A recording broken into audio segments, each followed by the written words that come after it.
Good evening, সবাই কেমন আছো? টাইম প্লাস ব্লগের একটা নতুন দিনে তোমাদের সবাইকে স্বাগত জানাই। এখন অবশ্য দিন না, এখন সন্ধ্যা সন্ধ্যা হতে চলেছে। আজকে সকাল থেকে আর ভিডিও করিনি, সন্ধ্যাবেলায় ক্যামেরাটা অন করেছি। সকাল থেকে মনটা না বড্ড খারাপ ছিল, কারণ সুব্রতর ব্লাড টেস্ট করা হয়েছিল, টেস্টের রিপোর্ট আমাদের মনের মতন হয়নি, এই জন্যই মনটা খারাপ। দেখবে বাড়িতে ছোট হোক বড় হোক, কারোর যদি শরীর খারাপ হয় না, মনটা এমনিই খারাপ হয়ে যায়। তবে ছোটদের হলে যেমন বড্ড কষ্ট হয়, আর বাড়ির হেড অফ দ্য ডিপার্টমেন্টের যদি কিছু হয় তাহলে মনটা বড্ড খারাপ হয়ে যায়। মনটা খারাপ হলেও সংসারের কাজ তো করতে হয় বলো। তাও সকাল থেকে ইচ্ছাই করছিল না ক্যামেরাটা অন করতে, কিন্তু বিকালে ভাবলাম একটু অন করি, কথা বলিস, তোমাদের সাথে একটু গল্প করি, সেই জন্যই ক্যামেরাটা অন করা। আর রোববার বলে প্রচুর কাছাকাছি ছিল, সেগুলো কেচে শুকিয়ে নিচে নিয়ে এসেছি। আর সন্ধ্যা হলে না আমি অ্যাকুরিয়ামটা আলোগুলো জ্বালিয়ে দিই, বেশ ভালো লাগে দেখতে। সারা সকাল জ্বালাই না, সন্ধ্যাবেলায় জ্বালিয়ে দিই। আর এখন একটু চিয়ার সিড ভিজিয়ে রাখবো, যেটা আমি কালকে সকালে খাবো। একটু বেশিক্ষণ ভেজানো থাকলে নাকি বেশ ভালো হয়, তাই আমি বিকাল বিকাল বা সন্ধ্যা সন্ধ্যা যখন সময় পাই এই টাইমটার মধ্যেই ভেজাবার চেষ্টা করি। ভিজিয়ে দিয়ে সব জামা প্যান্টগুলো তোমার ভাঁজ করতে যাব, তারপরে বাদবাকি সব কাজ করবো। বিকালে সেরকম যে খুব ভারী কাজ থাকে তা না, যেগুলো থাকে সেগুলো করে ফেলি অল্প অল্প করে। বেশিরভাগ তো জামা প্যান্ট তোলা, মেলা, শোকানো এইসবের কাজই থাকে, সেগুলোই করতে হয়।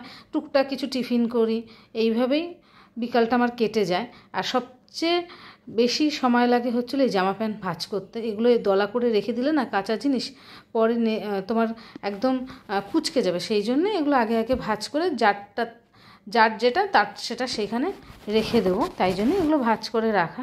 আর তোমাদের বলছিলাম না যে সুব্রত টেস্টের রিপোর্টটা খুব একটা ভালো আসেনি, সেই জন্যে না কোনো কাজে যেন এনার্জিই পাচ্ছি না। খালি মাথার মধ্যে ঘুরছে যে কখন ডাক্তারখানায় যাব, ডাক্তার কি বলবে, এই টেস্টগুলো ছাড়া আরও কোনো টেস্ট করতে হবে কি না, এইসব চিন্তাই হচ্ছে। আর আজকে দুপুরবেলা সুব্রত একটু শুয়েছিল, অন্য কোনো দিনই ও শুতে পারে না, ওর শোয়া সম্ভবই হয় না, কিন্তু আজকে কোনো সেরকম কাজ ছিল না বলে ও একটু শুয়েছিল। তাই বিছানাটা একটু ঠিকঠাক করে তারপরে আমি একটু আজকে বেরাবো, কিন্তু তার আগে কিছু কাজ আছে, সেটাও করতে হবে। সন্ধ্যা দিতে হবে, সন্ধ্যা টন্ধ্যা দিয়ে নেব একদম ভর সন্ধ্যাবেলা। আমার শাশুড়ি পছন্দ করে না যে আমরা ঘরের বাইরে কেউ বেরাই। আর দেখো আমি সন্ধ্যা দিচ্ছি, আর আমার ছেলে ধুনো নিয়ে ঘুরছে। আর ঘরের মধ্যে প্রচণ্ড ধুনো দিলে ধুঁয়ো হয়ে যায় না, প্রচণ্ড ধুঁয়ো হওয়া জিনিসটা আমার ছেলে খুব পছন্দ করে, সেই জন্যই আমার পিছু পিছু ঘুরছে আর ওই ধুনো দিচ্ছে। আর আমি তারপরে রান্নাঘরে এসেছি, এই সুজিটাকে একটু ভেজে রাখবো। সুজি আমাদের প্রায় টিফিনে লাগে, আর আমি সুজি এনে একটু ভেজে রেখে দিই, কারণ এতে না ভোরবেলার ছেলে যখন স্কুল যায় তখন আমার সুজি করে দিতে সুবিধা হয়, আর ভাজার দরকার হয় না। একটুখানি ঝাল সুজি করতে গেলে যা দরকার সেটা করে সুজিটা দিয়ে তারপরে সুজিটা নেড়ে চেড়ে নামিয়ে দিলেই হয়ে যায়। ভাজতে গেলে অনেকটা টাইম লাগে, আর সুজি ভাজা থাকলে না অনেক দিন রেখে দেওয়া যায়, তাই জন্যই সুজিটা ভেজে ঠান্ডা করে কৌটো ভরে রেখে দেবো, তাহলে অনেক দিন রাখতে পারবো।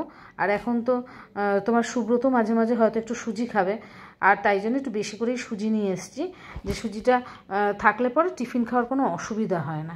সুজিটা করে নেব, করে নিয়ে আর ছেলে দেখলাম এদিকে আমাদের বিকালের টিফিন নিয়ে এসছে, যেহেতু ওর বাবা খাবে না, আমি আর ওই খাবো টিফিনটা। ওর বাবা এগুলো ভালো খায়, কিন্তু এখন কি করা যাবে, শরীর খারাপ, কদিন ওষুধ টষুধ খেয়ে তারপর আবার টেস্ট করে দেখবো যে সব ঠিক আছে কিনা, তারপরে আবার খাওয়া দাওয়া করবে। আর আমি এখানে টিফিন খাচ্ছি আর তার সাথে বোনের সাথে কথা বলছি।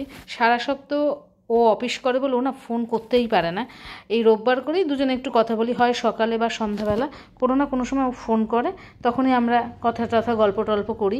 না তো ওরও সময় হয় না, আর আমি যদি ওকে ফোন করি ও ধরতে পারে না, ও অফিসের কাজে এতটা ব্যস্ত থাকে। আর এই দেখো আমার ছেলে খাচ্ছে আর দেখাচ্ছে যে ও ফুচকা খাচ্ছে। ওর কালকে ম্যাথ পরীক্ষা, আমার সব কাজ শেষ হয়ে গেলে ওকে ম্যাথ নিয়ে বসবো। আর আমি ফোনে বোনকে জিজ্ঞেস করছিলাম যে ওর শরীর কেমন আছে, কারণ ওর শরীরটাও খারাপ, ওরও টেস্ট হয়েছে অনেক কিছু, সেই সব জিনিসগুলোই ওকে একটু জিজ্ঞেস করছিলাম। ও আবার সুব্রতদার কথা জিজ্ঞেস করছিল। হয় না বনে বনে কথা হলে অনেক কথা হয়, অনেক গল্প হয়, সেই রকমই একটা ব্যাপার। আর সেই জন্য ওর সাথে বেশ অনেকটা টাইম লাগে কথা বলতে। আর ওকে আমি বলছিলাম যে আমি একটু পরে বেরাবো আর দোকানে যাব, কিন্তু এই যে এখানে এদিকে এসে দেখছি আমার ছেলে কার্ড নিয়ে বসে আছে, ওকে পড়তে বলেছি, ও এইদিকে বিয়ের কার্ড দেখছে। সেদিন আমাদের অনেকগুলো বিয়ে পড়েছে, আর ও কার্ডগুলো দেখছে কার কার্ড কোনটা, সেই সব দেখছে। আর আমি এদিকে ওর সাথে ওকে পড়তে বলতে এসে দেখছি সোফার কভার এরকম উল্টোপাল্টা হয়ে আছে, সেগুলোকে একটু ঠিক করে দিচ্ছি। প্রতিদিন আমার সকাল বিকাল মানে এটা একটা বিশাল বড় ডিউটি, সোফার কভার ঠিক করা। আসলে কাউকে দোষ দিয়েও লাভ নেই, কভারগুলো ফিক্সড না, তো একটু বসার পর নিজে নিজেই সরে যায়।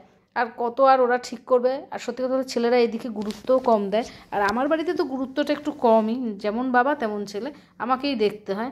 বাড়িতে সবসময় লোক আসে না, যদি খারাপ হয়ে যায় তখন বিচ্ছিরি লাগে নিজেরই, তাই আমি ঘুরে ফিরে যখন যাই তখনই আমাকে ওটা ঠিক করতে হয়, আমার ডিউটির মধ্যে পড়ে গেছে।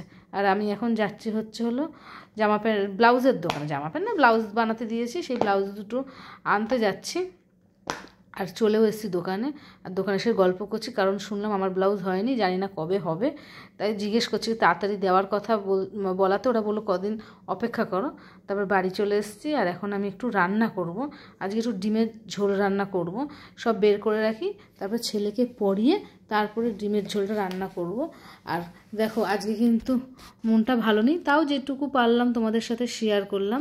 আজকের মতো তাহলে ভিডিওটা এখানে শেষ করে দিচ্ছি, আর বেশি বাড়াবো না, বুঝলে তো, কারণ সামনে ছেলের পরীক্ষা শুরু হয়ে গেছে, আর সামনের দিন অঙ্ক পরীক্ষা, সেই জন্য একটু টেনশনে আছি।